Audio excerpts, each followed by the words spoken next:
Alléluia.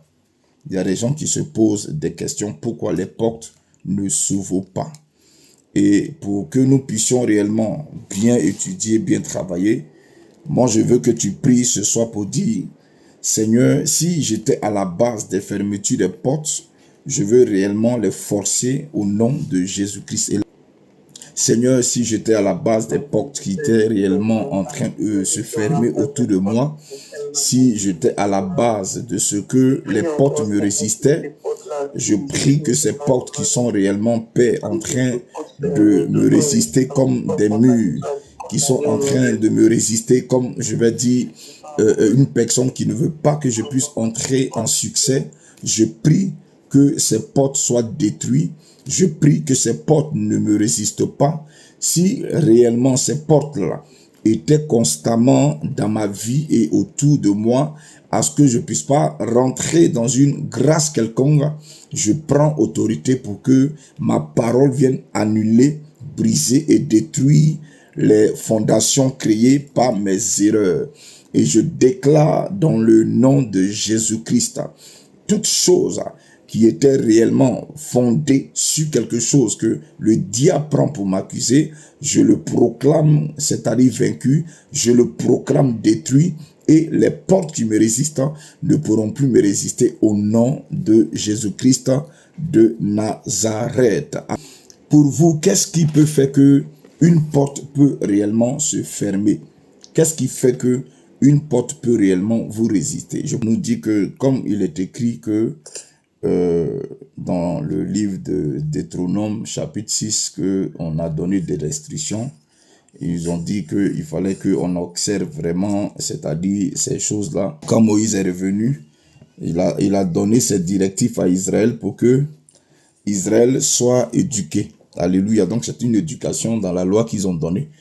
Donc il y a ça aussi, à ne pas écouter et réellement marcher selon les Écritures. Mais aujourd'hui, je veux toucher quelque chose que nous tous, on a en tant qu'humains.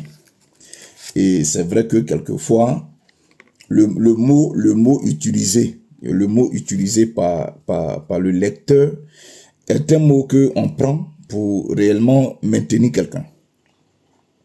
Voilà. Et on ne fait pas attention à ça parce que pour nous, bon, on nous a fait comprendre que quand un problème qui est spirituel, peut être physique, on va dire émotionnel, surtout quand tu commets des erreurs, mais il y a une chose que on ne fait pas attention qui devient une malédiction pour nous. Que pour nous, bon, on ne fait rien de grave. Pour nous, pour le lecteur, pour interpeller notre esprit, ça devient très grave. Quand il utilise le verbe ici, c'est grave. Toutes les paroles qui ont été dites, que nous n'avons pas respectées, tout ce que nous avons dit que nous n'avons pas fait, toutes les actions que, oh Dieu, nous avons dit, on va prendre la décision de faire, et puis on a menti. Oh, rappelle-nous, Seigneur, viens toucher mes lèvres, comme Isaïe a dit, que j'habite un peuple maudit. Seigneur, si c'est ma famille, mes amis, tous ceux qui sont mon entourage, qui me donnent de trop parler et de ne pas dire ce qui est cohérent, viens me toucher mes lèvres éternelles. Je ne veux pas marcher comme les autres. Même si j'ai forniqué, Seigneur, donne-moi la force pour dire j'ai forniqué. Parce que je sais que ce que je vais dire viendra me condamner. Même si je suis en train de vendre, de voler, donne-moi la force de dire je suis un voleur. Pour dire que tu es Dieu. Je ne veux pas regarder un homme. Je m'en fous de ce que l'homme va dire sur moi. Mais c'est toi ton avis qui m'importe, ô Éternel des armées. Je ne veux même pas faire plaisir à une famille, une plaisir même à un de quelqu'un. Je veux te faire plaisir, car l'homme n'a aucun pouvoir de fermer. Mais quand toi tu fermes, ah, Éternel, c'est grave, c'est dur, c'est difficile d'ouvrir. Mais je crois que cette année, avec ma repentance, je reconnais mes torts, je reconnais, Seigneur, mes actes. Et je crois que après, tu vas m'ouvrir et tu vas me bénir au nom de Jésus-Christ. Merci pour ta grâce. Je me répands de toute action. Et que tout ce que Père, la parole a sémé, quelque part, la parole est allée injecter quelque part et qu'elle puisse s'opposer, mais fermer les portes. Je proclame, je déclare et que ces portes qui ont été atteintes, je vais dire par des paroles qui n'ont pas été respectées. Oh Seigneur, viens les ouvrir parce que tu es Dieu. Que ton nom soit élevé, ton nom soit réellement manifeste, que ton nom soit glorifié. Et en cela, je finis pour dire merci pour ta grâce. Au nom de Jésus-Christ. Amen. Ne font pas attention à ça. J'ai voulu qu'on commence par oser. 4, pardon, verset 6. On dit mon peuple est détruit. Moi, c'est le mot détruit là. C'est ce que a utilisé tout à l'heure ma fille Bogué, que le manque de la parole de Dieu peut faire que les portes se ferment. Mais ici, on dit par manque de connaissance. On dit mon peuple là est détruit parce que il lui manque la connaissance. Et moi, ce qui me fait peur, ce n'est pas seulement qu'il te manque la connaissance. Hein. On dit, puisque tu as rejeté. Le mot rejeter, c'est quand tu rejettes quelque chose, ça veut dire tu n'en as pas besoin, tu te suffis.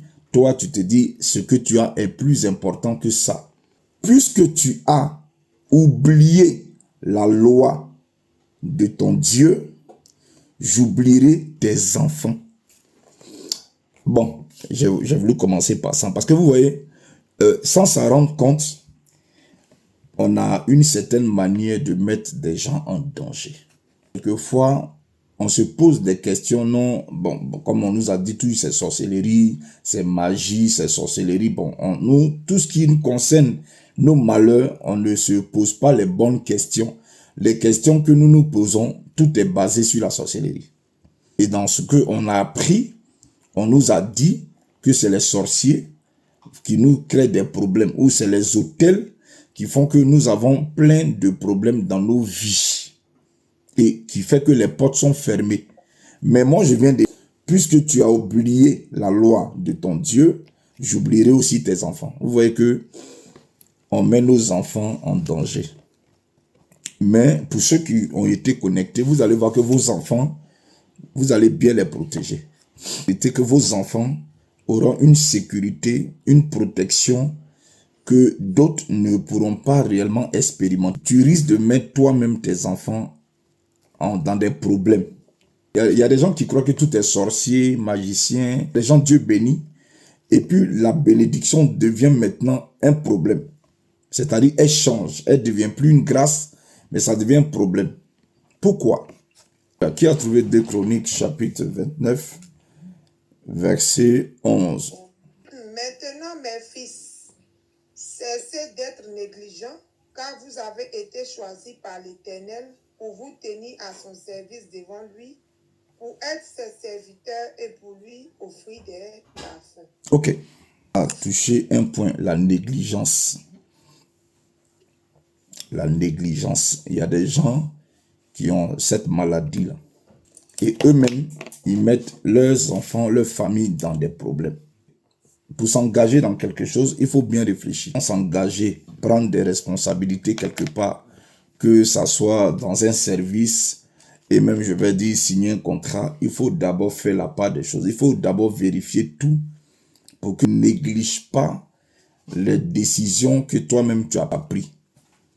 Et cette maladie-là fait qu'aujourd'hui, il y a des gens qui, beaucoup de personnes disent, ah mon Dieu m'a appelé, le Seigneur m'a appelé, et puis ils arrivent dans des lieux, dans des ministères, ils vont dans des églises, et puis vous savez qu'à cause de ça, là, il y a des gens qui font des palabres dans des églises, hein, parce qu'on ne leur donne pas la prêche, on ne leur donne pas de parler de la part de Dieu. Ils vont quitter telle église pour dire qu'on n'a pas respecté leur ministère, ils vont aller se promener parce que ils veulent prêcher, ils veulent faire l'œuvre de Dieu. Maintenant, quand le verset qu'on lit est un verset pour parler de quelqu'un que Dieu prend comme cet homme qu'on appelle Jonas là, c'est la même négligence que Jonas va prendre. Parce que la négligence fait qu'aujourd'hui, il y a des gens qui ne savent pas qu'ils mettent leurs propres enfants en danger. Je vais venir à ça, vous allez voir le mot utilisé. Pourquoi je dis ça? Reprends le livre de c'est-à-dire Chroniques. 2 Chroniques, verset 11. Je Maintenant, mes fils, cessez d'être négligents, car vous avez été choisis par l'Éternel pour vous tenir à son service devant lui, Ok. pour être ses serviteurs et pour lui offrir des parfums. Vous savez, c'est la négligence. Tu vois, quand Dieu t'appelle, Dieu te donne son travail où il te dit, toi, je veux que tu fasses ça, c'est parce que l'Esprit de Dieu a bien choisi. Il a pris le temps de vérifier dans toute une famille et il s'est dit, je mets mon choix sur ceci, sur cet homme-là ou sur cette personne. Maintenant, quand Dieu fait son choix, il ne t'oblige pas. Dieu n'a jamais obligé quelqu'un de venir faire quelque chose. Dieu n'a jamais attrapé la gorge de quelqu'un pour que la personne se lève et prenne la décision de dire, je veux réellement faire ceci. Donc tu réfléchis, tu prends tout ce qu'on appelle les informations que tu as et puis maintenant, tu prends ta décision. Vous savez, la négligence est en train de faire qu'aujourd'hui, d'autres eux-mêmes, ils ne savent pas qu'il y a un problème dans la négligence. La négligence là. Quand nous allons lire un livre, tu vas voir que tu es en train de créer des problèmes qui sont très très plus graves même que les autels.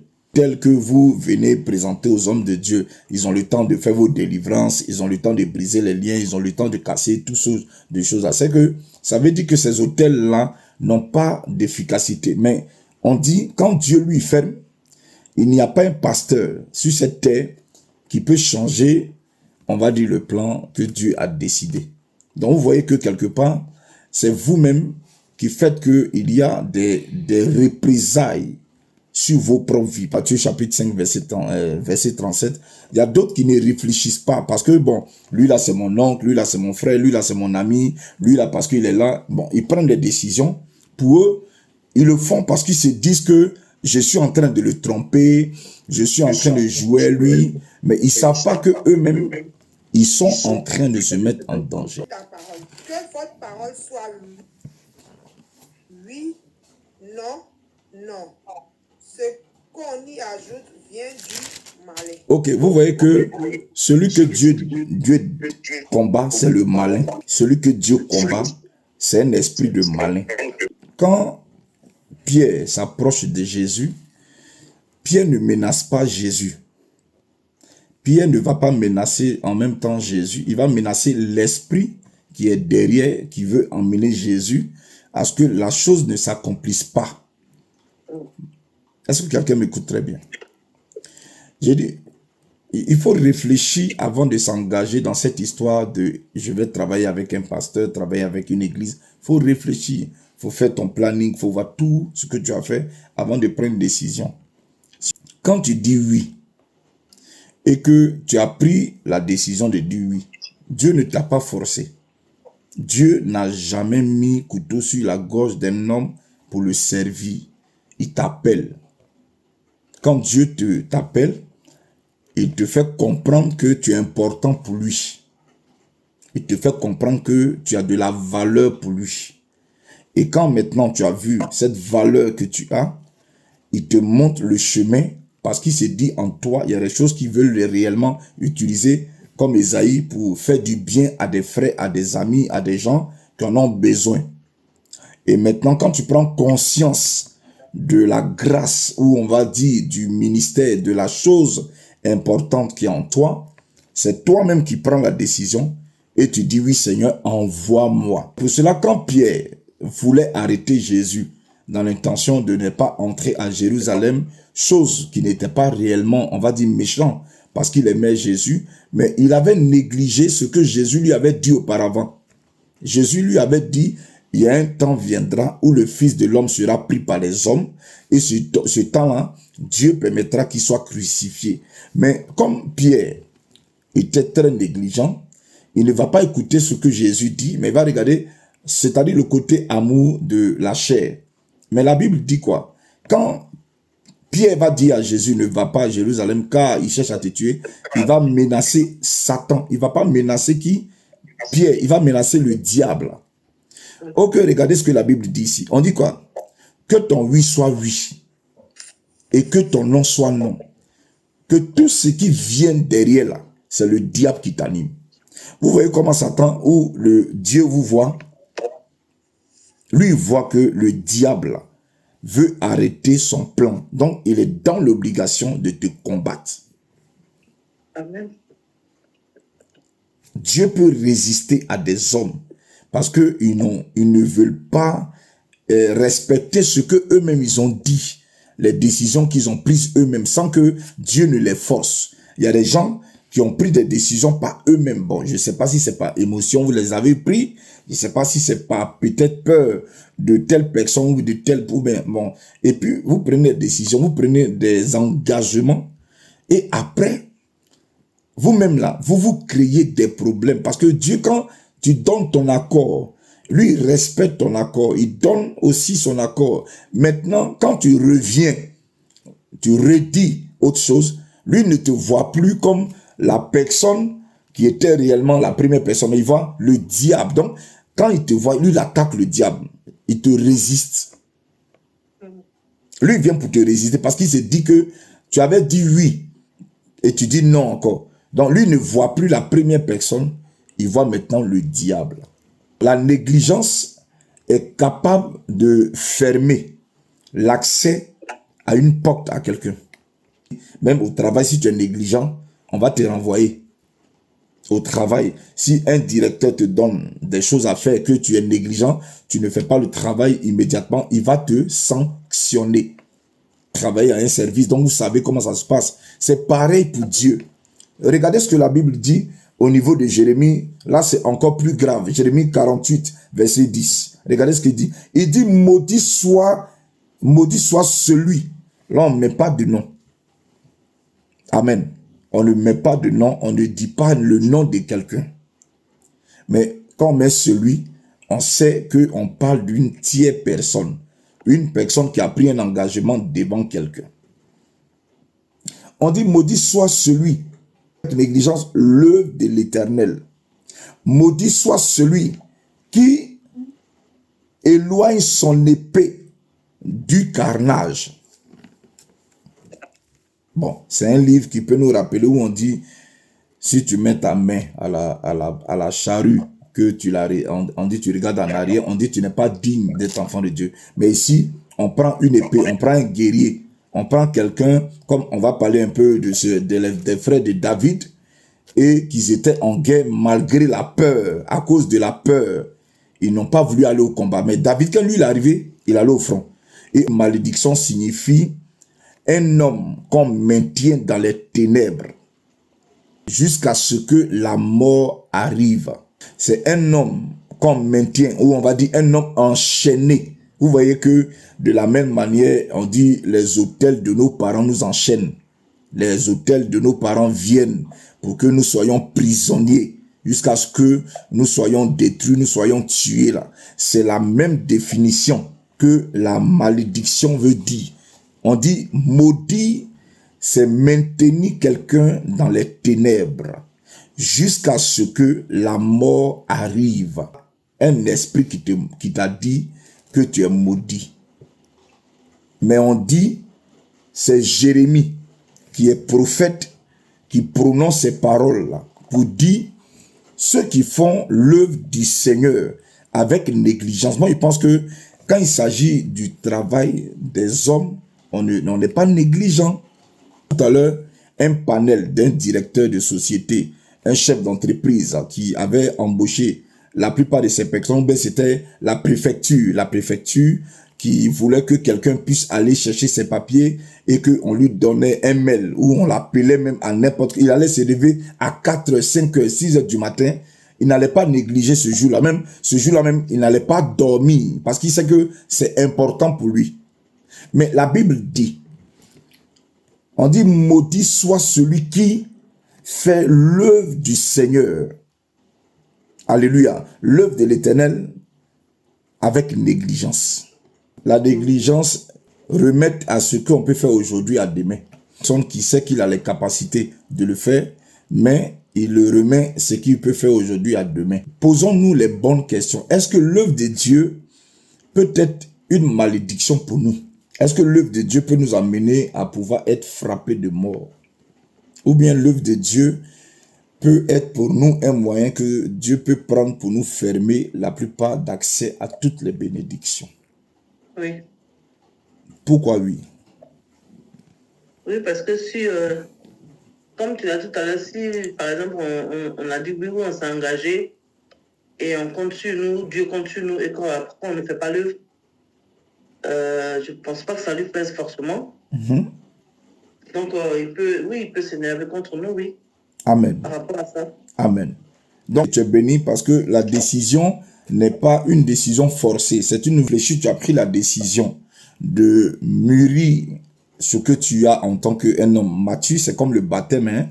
Quand tu te baptises et que tu prends la décision de te lancer dans cette histoire de baptême, donc personne ne te force, tu peux dire oui ou non, et puis demain, tu sais que tu as posé l'action, et demain matin, tu vas venir encore te renier pour dire non, je ne suis pas comme ça, je suis pas comme ça. Pourquoi? Parce que la Bible dit, quand tu prends la décision de faire quelque chose avec un esprit, il faut aller jusqu'au bout. Parce que vous voyez, pourquoi les esprits de vos parents que vous êtes toujours en train de chercher les délivrances sont en train de vous accabler? Parce que il y a des gens qui ont pris la décision de les renouveler chaque année. Comme ces hommes n'ont pas respecté c'est-à-dire engagement, ces hôtels où on va dire en bon terme, ces esprits recherchent à vous faire du mal parce que ils veulent réellement prendre ce qui leur vient de droit. Délivrance qui ne marche pas parce que il n'y a pas de puissance en Dieu, non. Elle ne marche pas parce que vous-même là, vos parents ont pris des décisions que eux-mêmes après ils se sont récontractés. Donc quand tu te récontractes et que l'esprit recherche ou veut ce qui lui vient de droit, elle est dans l'obligation d'aller contre ta personne. Même elle peut atteindre tes enfants. Vous savez, dans le livre d'Exode, Dieu disait dans ses propos, dans le livre d'Exode chapitre 20, quand tu vas encore plus bas, il dit que lui, il maudit. Alléluia. Dieu dit, il maudit la 4e génération des pères. Alléluia. De ceux qui le haïssent. Donc vous voyez que quelquefois, sans vous en rendre compte, vous haïssez Dieu. Bon, peut-être vous ne le savez pas.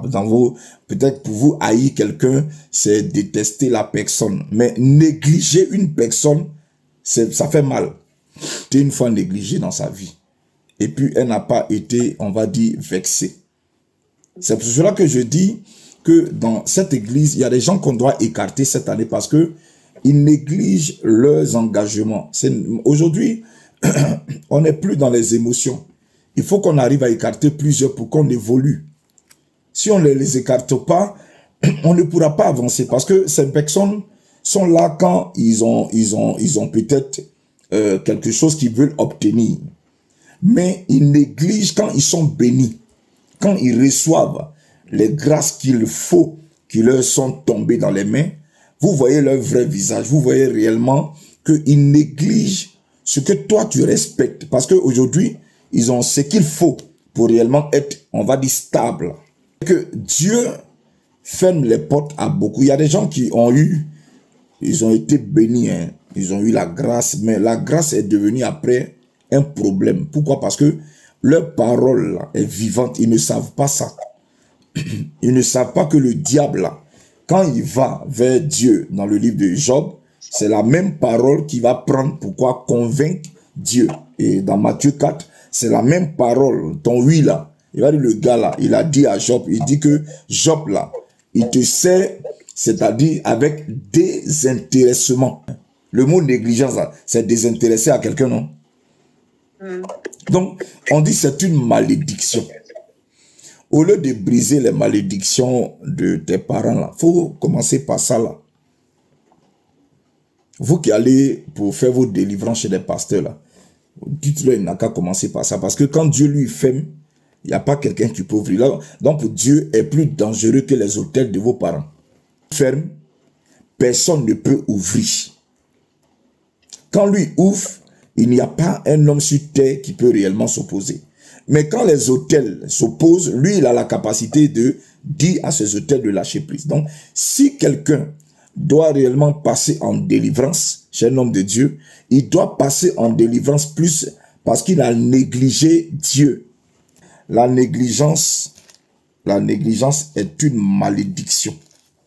Il y a des femmes qui ont été négligées par des hommes, par leur mari, par des personnes. Elles sont devenues un problème pour ces hommes-là, ou elles sont devenues un problème pour cet homme-là. Parce que il la néglige et puis il ne fait pas ce qu'il faut. Et cette négligence devient une douleur, comme si c'est une trahison. Et c'est pareil. Qu'est-ce qu'il dit dans le livre d'Ecclésiaste, chapitre 5, verset 2? Ecclésiaste, chapitre 5, verset 2. Ne te presse point de ta bouche et que ton cœur ne se hâte point de proférer une parole devant Dieu. Ok. Car Dieu est dans les cieux et toi sur la terre. C'est pourquoi tes paroles soient peu nombreuses. Ok. Vous voyez que moi, ce qui me nourrit, c'est la parole. Parce que c'est quelque chose qui fait que tu évites beaucoup de problèmes. Moi, quand j'ai rien à dire, je fais comédie. Je rigole. Parce que je me dis, ça, c'est des choses qui n'ont pas d'importance devant Dieu, la comédie. Donc, je joue ma comédie parce que je me dis, tout ce que je vais dire m'engagera moi et ma famille. Tout ce que je vais prendre comme décision va m'engager moi et ma famille. Donc, quand j'ai rien à dire, je me tais. C'est pour ça que quelquefois, vous voyez, quand Dieu ne me parle pas, j'ai rien à dire, je me tais. Parce que je n'ai pas venu prophétiser pour faire du cinéma ou du spectacle. C'est pareil pour des personnes. Quand quelquefois, ils voient le pasteur orer, ils voient peut-être tel frère a fait telle chose dans l'église, ils voient telle personne est motivée dans le ministère. Il faut que aussi, il démontre que lui aussi, il peut faire. Et il va s'engager. Et puis demain, il aura une malédiction qui va le suivre. Bon, comme les anciens pasteurs vous ont menti en vous disant que les autels de vos parents sont les plus puissants, voici un esprit qui est plus puissant que l'autel de vos parents qui a créé le ciel et la terre. La Bible dit, Dieu que tu connais là, il dit, il ne faut pas trop parler parce que lui, il gère le ciel. Lui, il gère le ciel. Maintenant, le ciel là, c'est un globe, hein. Voilà, le ciel là, c'est lui qui gère tout. Je pense que quand Daniel pleurait là, c'est Dieu qui a dit à l'ange Gabriel descend. Donc vous voyez que le ciel là, lui il est dans le ciel. Ou que le ciel représente un peu le globe. Donc la terre où tu es né, où tu vis, où tu marches là, c'est lui qui gère ça. Quelquefois tu te poses des questions. Mais pourquoi ici là je vais se fermer? Pourquoi là je vais se fermer? Et les gens se posent pas les bonnes questions. Mais quelle est la malédiction qui te suit? Les gens aujourd'hui, leur travail est en train de tantonner. Leur travail sont en train de tantonner. Il y a d'autres qui ont aujourd'hui du bon travail. Il y a d'autres qui évoluent. Il y a d'autres qui sont en train d'avancer. Il y a des gens qui vont pleurer demain. Parce que Dieu les a bénis petits. Ils ont oublié ce qu'ils ont dit eux-mêmes. Et ça, c'est grave. Parce que ce n'est pas quelqu'un qui t'a forcé. C'est toi-même qui as pris ta bouche et puis tu as parlé. Ok, Jean chapitre 1 dit ce que tu sors là. C'est ça qui est Dieu. On parle trop. Ce n'est pas critiquer. Hein. J'ai dit on prend trop d'engagement sans être sûr qu'on va continuer. C'est Pierre qui a eu le même problème. Jésus lui a posé une question. Pierre, est-ce que tu m'aimes? Il a dit oui. 3 fois. Vers la fin, il a vu que problème que Jésus est en train de parler là, ce n'était pas seulement que amour, mais on pouvait le tuer. Sa vie était en danger. Et si il était exposé à la mort, est-ce que il allait réellement continuer à toujours aimer Dieu? C'est ce qu'il veut enseigner par là. Vous voyez qu'aujourd'hui, vous-même, vous avez pris des engagements et c'est en train de vous rattraper. J'ai voulu vraiment te rappeler des choses hein, pour que tu fasses attention. Voilà, tu fasses très attention dans le livre des Galates. Voilà, Galates chapitre 6, verset 7. La parole. Galates chapitre 6, verset 7. Ne soyez pas séduits, on ne se moque pas de Dieu, car ce qu'un homme sème, cela aussi, il le moissonnera. Ok. Dieu là, toi tu ne le vois pas, mais il est toujours avec toi. Il est dans ta vie. Il demeure en toi. On donne son image. Qui peut prendre Jean chapitre 1? On va voir l'image qu'on donne de Dieu. Pour que... Jean chapitre 1 au verset 1er. Au commencement était la parole, et la parole était auprès de Dieu, et la parole était Dieu. Elle était au commencement auprès de Dieu. Toute chose fut faite par elle, et sans elle, pas une seule chose ne fut faite de ce qui a été fait. En elle était la vie, et la vie était la lumière des hommes. Ok, là c'est un mystère caché de ce que on appelle la parole. Quand tu prends Jean 1, tu parles un peu des mystères. Ok, ce que on voulait révéler ici, c'est celle qui s'est fait chair là. La parole qui est devenue Christ, qui s'est fait chair, c'est celle-là qu'on est en train de révéler comme la lumière. On dit celle qui était la parole, qui était celle qui était vivante là. Elle est devenue chair. Elle habitait parmi nous. Mais comme elle était humaine, les gens ne l'ont pas reconnue. Pourquoi? Parce que pour eux, comme on dit Dieu, ils vont voir peut-être un esprit. Mais ils ne savaient pas qu'on était en train de démontrer que ce qu'on a dit là, voilà sa manifestation. Il est aujourd'hui là. Celui qu'on appelle Jésus, il est dans ce monde-là. Donc, vous voyez que quand Paul dit, ne vous trompez pas, on ne se moque pas de Dieu. Il y a des gens, quand ils sont chez eux ou en amitié, ou on va dire quelque part où ils ont un lieu où ils ont du monde et puis ils sont en train de causer, ils sont en train de rigoler, ils vont aborder des sujets parce que pour eux, ils veulent plaire aux gens, ils veulent montrer que voilà, lui là c'est un comédien, lui là c'est un plaisantin, oh, voilà, parce qu'ils veulent épater les gens avec qui ils sont. La Bible dit qu'il ne faut pas te tromper. On ne se moque pas de Dieu. Et ça ne finit pas par là. Hein. Il dit, ce qu'un homme aura sémé. Donc, toute parole là, c'est une sémence. Tout ce qu'on dit, c'est pour qu'il y ait une production, c'est pour qu'il y ait un résultat. Quand Ézéchiel a prophétisé, il y a eu résultat. Donc, quand tu dis oui là, ça rentre dans l'oreille des gens et puis ça crée la foi. Est-ce que quelqu'un m'écoute? Quand un homme dit à une femme je t'aime, ce qu'il a mis dans son oreille là, c'est ce qui crée ses émotions et elle s'attache à la personne. Ou quand une fille dit je t'aime, ce qu'elle a dit là, c'est ce qui fait qu'on dit la personne s'attache. Donc ce que nous disons quelque part là, c'est ce qui va maintenant germer ce qu'on appelle le temps. Et ça va créer des complications dans nos vies. Et les gens se disent que, mais je vis ça pourquoi? Regarde, aujourd'hui, ça peut être bonheur. Hein. Tu peux vivre un très bonheur, oui, tout en train d'évoluer. Mais demain, tout ce que tu dis va te rattraper. Tu es en train de dire là, c'est comme une graine. Je regarde Jésus qui dit qu'il prend 4 terres. C'est un exemple de la parole. Il dit, un semeur, ok, c'était lui. C'est la révélation des gens, là, ma fille, que Jésus est en train de prendre. Jésus va prendre la même formule, mais une autre manière. Le même verset de Jean là. Il va prendre ça dans une autre manière. Il dit, un semeur venant pour s'aimer. Ok, c'est lui. Il se fait passer pour le semeur. Pour dire que comme il est dans le monde, ce que la Bible dit, il est venu, puis les gens n'ont pas reconnu là. Il est venu apporter la lumière. Maintenant, comme il dit, un semeur venant pour s'aimer, il va prendre des graines pour faire un exemple de la parole. Il dit que la première graine, quand on l'a jetée, sur la route, il y avait réellement ce qu'on appelle des animaux ou des oiseaux qui ont mangé. C'est une image de ce qu'on appelle la parole. Parce que la graine, quand tu fais un rêve, un songe, que tu vois les graines, c'est la moisson, ce qu'on appelle un peu, la sémence. C'est ça la parole. Donc, vous voyez qu'on a tellement sémé le temps, on a sémé la terre, on a sémé l'univers avec nos paroles qui sont fausses. C'est en train de nous opposer à plein de choses. Parce qu'on a négligé Dieu. Pour nous, comme on ne le voit pas, pour nous, on prend des décisions. Ah, je vais faire ça, je vais faire ça, je vais faire ça. Et puis tu ne prends pas ça au sérieux.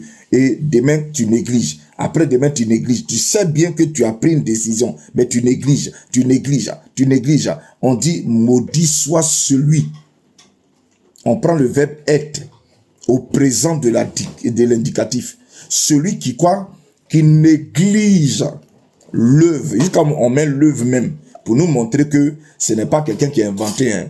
On parle de l'œuvre de Dieu. On dit l'œuvre de l'Éternel, là. Maudit soit celui qui éloigne son épée. Pour ceux qui sont toujours en train de fuir, là. Quand c'est eux, on n'a qu'à tous les jours être là. La Bible nous parle de celui qui veut qu'on fasse pour lui, on fait là. Mais il y a des gens, dès que les autres passent des difficultés, on ne les voit pas. Mais quand c'est eux, il faut que toi, tu montes au front. Il faut que tu sois là pour eux. Il faut que tu te saignes. Ils croient que tu es bête. Tu n'es pas bête. Mais toi, tu as compris que quand tu donnes ta parole, là, comme Dieu est vivant, tu restes sur ta parole. Mais eux, ils vont te prendre pour quelqu'un qui est bête. Ils vont croire que ouais, eux, ils sont plus intelligents que toi. Quand ils se retrouvent, ils parlent. C'est pas parce que non, hein. Mais toi, ta parole, tu la respectes. Parce que ce que tu sors là, c'est Dieu.